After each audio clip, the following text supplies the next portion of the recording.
Linux file system के इस spoken tutorial में आपका स्वागत है। मैं उबंटू 10.04 का इस्तेमाल कर रही हूँ। हम यह मान रहे हैं कि लिनक्स ऑपरेटिंग सिस्टम के साथ शुरुआत कैसे करना है ये आपको पता है तथा कमांड्स के बारे में भी थोड़ी जानकारी है। अगर इसके बारे में जानना है तो यह दूसरे ट्यूटोरियल में मौजूद है जो http://spoken-tutorial.org पर उपलब्ध है। यह भी ध्यान दें कि लिनक्स केस सेंसिटिव है। इस ट्यूटोरियल में इस्तेमाल किए गए कमांड लोअर केस में हैं तथा जो नहीं है उन्हें बताया गया है। लिनक्स में लगभग सब कुछ एक फाइल है। तो फाइल क्या है? वास्तव में हम जानते हैं कि फाइल वो होती है जिसमें हम डॉक्यूमेंट्स और पेपर्स जमा करके रखते हैं। उसी तरह लिनक्स में भी फाइल जानकारी संग्रहित करने के लिए एक जगह होती है। अब डायरेक्टरी क्या है? एक डायरेक्टरी को बहुत सारी फाइल्स और सब डायरेक्टरीज का संग्रह माना जा सकता है। एक डायरेक्टरी हमें अपनी फाइल्स को व्यवस्थित रूप में संगठित करने के लिए मदद करती है। यह वही है जिन्हें हम विंडोज में फोल्डर कहते हैं। लिनक्स में अलग अलग यूजर्स अपनी डायरेक्टरी के साथ फाइल्स रख सकते हैं जिसे दूसरे व्यक्ति रूपांतरित नहीं कर सकते हैं। वैसे भी यदि डायरेक्टरीज ना होती तो सिस्टम की सारी फाइल्स को अलग अनोखे नाम देने पड़ते जिनको बनाए रखना बहुत ही कठिन होता। हालांकि फाइल्स और डायरेक्टरी के लिए ये परिभाषा उनके बारे में जानकारी देने के लिए ठीक है, लेकिन सिर्फ यही इनके लिए पूरी तरह से सही नहीं है। फाइल का एक नाम होता है, उसके कंटेंट्स के साथ साथ कुछ प्रशासनिक जानकारी यानी एडमिनिस्ट्रेटिव इन्फॉर्मेशन जो कि उस फाइल की रचना या रूपांतरण दिनांक और उसके पहुंच की अनुमति के बारे में भी जानकारी रहती है। ये जानकारी फाइल की आइनोड में संरक्षित रहती है जो कि फाइल सिस्टम में एक विशेष डेटा का खंड है और जो फाइल की लंबाई और स्थान भी संरक्षित रखता है। सिस्टम फाइल की आइनोड नंबर को इस्तेमाल करता है। हमारी सुविधा के लिए यह डायरेक्टरी आकर फाइल को नाम देती है क्योंकि हमें नंबर से ज्यादा नाम याद रखने में आसानी होती है। डायरेक्टरी की अति सरल परिभाषा का विरोध करते हुए ये कहा जा सकता है कि एक डायरेक्टरी वास्तव में दूसरे फाइल्स को संग्रह नहीं करती, बल्कि वह खुद एक फाइल है जो कि दूसरे फाइल्स के आइनोड नंबर और नाम को जमा रखते हैं। वास्तव में लिनक्स में तीन तरह की फाइल्स होती हैं, रेगुलर या ऑर्डिनरी फाइल्स। इसमें अक्षरों की धारा के रूप में डेटा मौजूद रहता है। डायरेक्टरीज जो कि हमने पिछली स्लाइड्स में देखा। डिवाइस फाइल्स, सभी हार्डवेयर उपकरणों और पेरिफेरल्स को लिनक्स में फाइल्स के रूप में प्रस्तुत किया जाता है। लिनक्स में सभी उपकरण जैसे कि सीडी, हार्ड डिस्क, यहाँ तक कि एक यूएसबी स्टिक सब कुछ एक फाइल है। लेकिन ऐसा क्यों है? यह इन उपकरणों को साधारण फाइल के जैसे पढ़ने और लिखने में सहायता करती है। लिनक्स में सभी फाइल्स संबंधित हैं। संक्षिप्त में वे भी हमारी तरह ही एक परिवार के रूप में होते हैं। डायरेक्टरी में संग्रहित सभी फाइल्स और सब डायरेक्टरीज में अभिभावक बच्चों जैसा रिश्ता होगा। यही लिनक्स फाइल सिस्टम ट्री को जन्म देता है। सबसे ऊपर रूट है जिसे फ्रंट स्लैश द्वारा बताया जाता है। इसमें अन्य सभी फाइल्स और डायरेक्टरीज शामिल हैं। अगर हमें सही पाथ की जानकारी है तो ये हमें एक फाइल या डायरेक्टरी से दूसरे में जाने की सहायता करता है। जैसे कि हम लिनक्स फाइल सिस्टम में काम कर रहे हैं, हमें ऐसा लग रहा है जैसे कि हम इस ट्री के साथ आगे बढ़ रहे हैं। एक कमांड और आप एक जगह से दूसरे में टेलीपोर्ट हो जाएंगे। दिलचस्प है ना? सही में ऐसा ही है जैसे कि हम देखेंगे। अब जब हम लिनक्स फाइल सिस्टम में लॉगिन करते हैं डिफॉल्ट रूप से एक होम डायरेक्टरी में होते हैं। अब टर्मिनल पर चलते हैं। उबंटू में Ctrl+Alt+T टर्मिनल को शुरू करने में मदद करता है। हो सकता है यह कमांड सभी यूनिक्स सिस्टम में ना चले। टर्मिनल को ओपन करने के लिए सामान्य प्रक्रिया पहले ही एक दूसरे ट्यूटोरियल में समझाई गई है। होम डायरेक्टरी को देखने के लिए कमांड प्रॉम्प्ट पर टाइप करें एचो स्पेस $HOME कैपिटल में और एंटर प्रेस करें। ये हमारे होम डायरेक्टरी का पाथ नेम देता है। हम एक डायरेक्टरी से दूसरे में जा सकते हैं, लेकिन किसी एक समय में हम किसी एक ही डायरेक्टरी में रह सकते हैं और उस डायरेक्टरी को करंट डायरेक्टरी या वर्किंग डायरेक्टरी कहते हैं। स्लाइड्स पर वापस चलते हैं।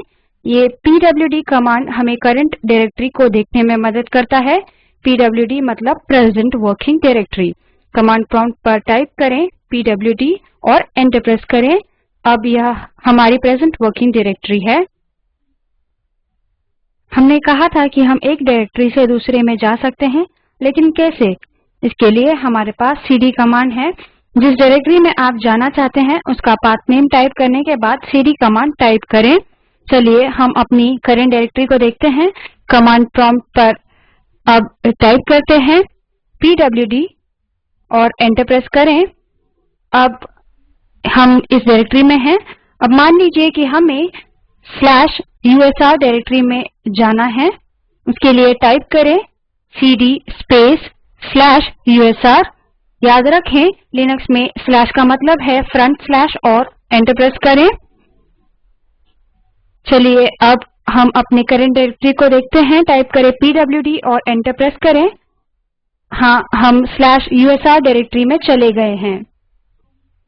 यहाँ मुश्किल ये है कि पाथ नेम्स बहुत लंबे हो सकते हैं क्योंकि ये एब्सोल्यूट पाथ नेम है जो कि मूल डायरेक्टरी से शुरू करके पूरे पाथ की सूचना देते हैं।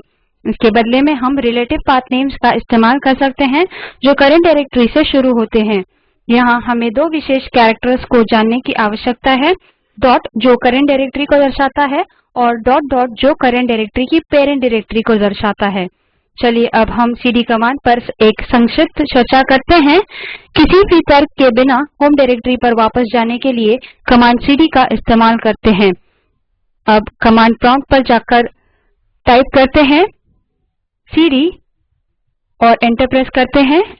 pwd कमांड से हमारी करंट डायरेक्टरी को देखते हैं तो हम वापस होम डायरेक्टरी में हैं /home/gnuhata। अब म्यूजिक डायरेक्टरी में चलते हैं। कमांड प्रॉम्प्ट पर टाइप करें CD space music M capital में स्लैश और एंटर प्रेस करें। अब pwd कमांड से करंट डायरेक्टरी को चेक करते हैं। pwd और एंटर प्रेस करें। जी हाँ, हम /home/gnuhata/music डायरेक्टरी में आ गए हैं। अब म्यूजिक की पेरेंट डायरेक्टरी में चलते हैं। इसके लिए आपको सीडी कमांड के साथ डॉट डॉट का प्रयोग करना होगा। कमांड प्रॉम्प्ट पर टाइप करें सीडी स्पेस डॉट डॉट और एंटर प्रेस करें। अब pwd टाइप करके करंट डायरेक्टरी को चेक करें। हम फिर से /home/gnuhata में हैं। अब डॉट का प्रयोग करके करंट डायरेक्टरी की सब डायरेक्टरी यानी उप डायरेक्टरी में चलते हैं। कमांड प्रॉम्प्ट पर टाइप करें CD space dot slash documents D capital में स्लैश और एंटर प्रेस करें।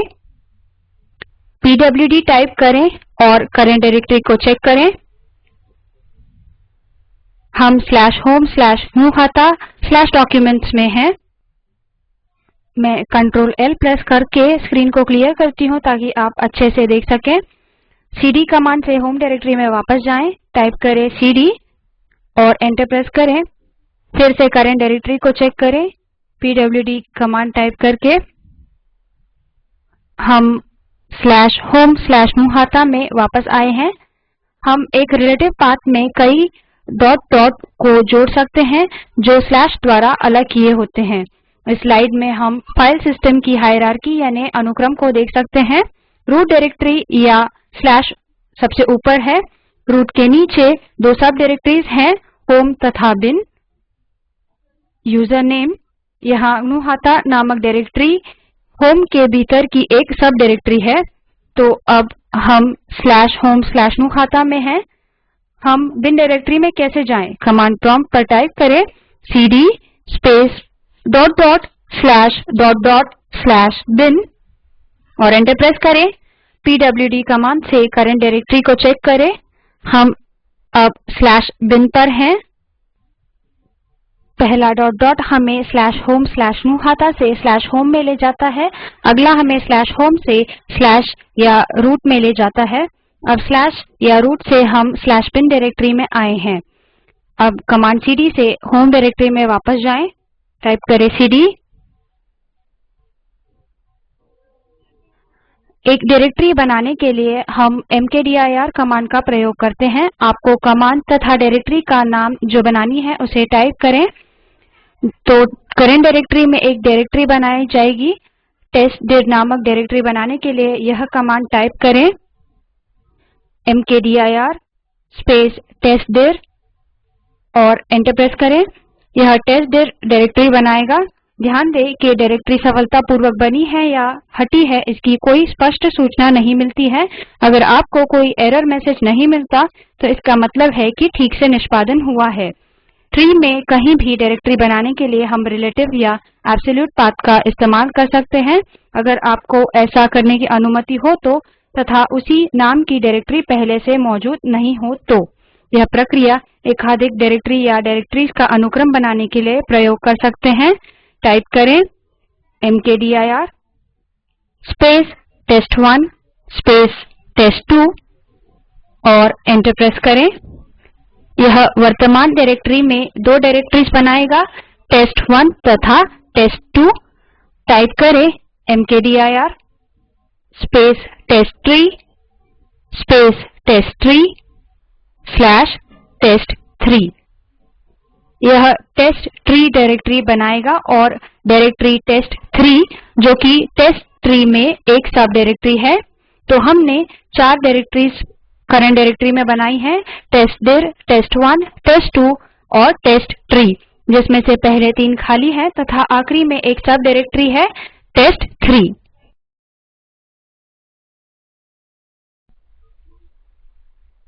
अब स्लाइड्स पर वापस चलते हैं।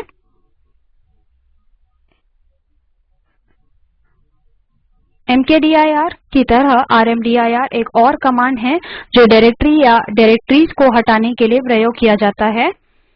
कमांड प्रॉम्प्ट पर टाइप करें rmdir स्पेस टेस्ट1 और एंटर प्रेस करें। यह टेस्ट1 डायरेक्टरी को हटा देगा। आप एक डायरेक्टरी को हटा सकते हैं अगर आप उसके ओनर हों तो, या आपकी करंट डायरेक्टरी उस डायरेक्टरी से ऊपर हो जिससे आप हटाना चाहते हैं, या डायरेक्टरी खाली हो तो।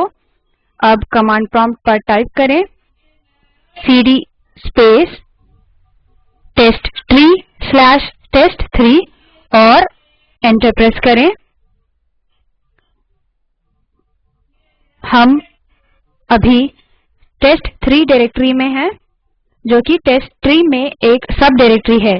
चलिए हम टेस्ट डायरेक्टरी को हटाने की कोशिश करते हैं। कमांड प्रॉम्प्ट पर टाइप कीजिए rmdir स्पेस टेस्टडिर और एंटर प्रेस करें। हम देख सकते हैं कि हम ये नहीं कर पा रहे हैं क्योंकि जिस डायरेक्टरी को हम हटाना चाहते हैं वो पदानुक्रम से करंट डायरेक्टरी के ऊपर नहीं है। तो हमें उस डायरेक्टरी पर जाना है जो पदानुक्रम से टेस्टडिर डायरेक्टरी के ऊपर है। टाइप करें सीडी स्पेस डॉट डॉट और एंटर प्रेस करें। अब सीडी स्पेस डॉट डॉट यह कमांड टाइप करके पेरेंट डायरेक्टरी पर वापस जाएं।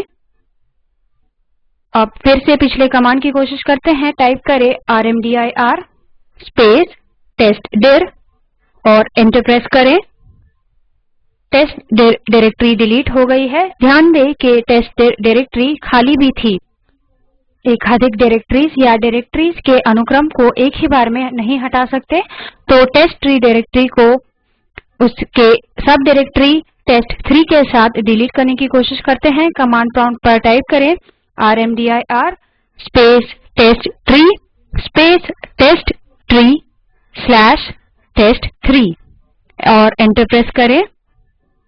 देखिए ये एक एरर मैसेज देगा कि टेस्ट3 डायरेक्टरी को हटा नहीं सकते क्योंकि यह खाली नहीं है। लेकिन हम एक चीज जो भूल रहे हैं कि टेस्ट3 स्लैश टेस्ट3 डिलीट हुई है क्योंकि वह खाली थी। उसे चेक करने के लिए कमांड प्रॉम्प्ट पर टाइप करें सीडी स्पेस टेस्ट3 और एंटर प्रेस करें। अब टाइप करें एलएस और एंटर प्रेस करें। देखिए कि अब डायरेक्टरी में कुछ नहीं है, तो टेस्ट3 डिलीट हुई है। तो इस ट्यूटोरियल में हमने लिनक्स फाइल्स और डायरेक्टरीज के बारे में जाना और लिनक्स डायरेक्टरीज में कैसे काम किया जाता है यह भी जाना। उनको देखना, उनके बीच चलना, उनको बनाना और हटाना, अब हम इस ट्यूटोरियल के अंत में आ चुके हैं। Spoken tutorial talk to a teacher project का हिस्सा है, जिसे राष्ट्रीय साक्षरता मिशन ने आईसीटी के माध्यम से समर्थित किया है। अधिक जानकारी दिए गए लिंक पर उपलब्ध है। आईआईटी बॉम्बे की तरफ से मैं सकीना शेख आपसे विदा लेती हूँ। इस ट्यूटोरियल में शामिल होने के लिए